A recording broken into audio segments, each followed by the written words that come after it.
President Donald Trump voted in person in West Palm Beach this morning. Surrounded by his security detail and wearing a mask, the president cast his ballot at the county's main library. WPTV News Channel 5's Matt Cesney was there. 4 more years! 4 more years! Outside the Palm Beach County Library, Trump supporters cheered for the president, while inside he voted in an isolated room. I voted for a guy named Trump. The entire visit to the early voting site along Summit Boulevard took maybe 10 to 15 minutes, the presidential motorcade arriving to a doorway on a side of the building, away from the crowd. The only glimpse of the president coming as the motorcade sped away.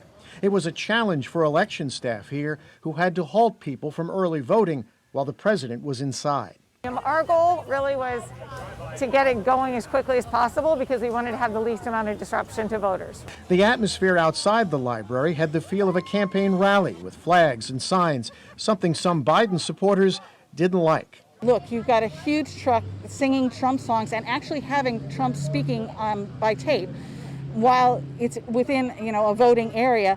And that goes beyond the 150 feet. Everyone could hear it all over the place. So that's electioneering, in my opinion. And for some Trump supporters, there was a dashed hope of getting a glimpse of the man himself.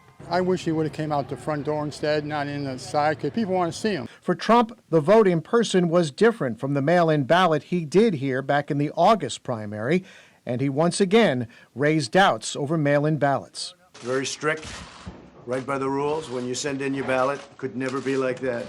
Overall, the visit to vote was not a long one. President Trump left here, went to PBIA, and got on Air Force One for a rally in North Carolina. But with the importance of Florida in this year's election, he undoubtedly will be back in Florida before Election Day. In West Palm Beach, Matt Cesney, WPTV News Channel 5.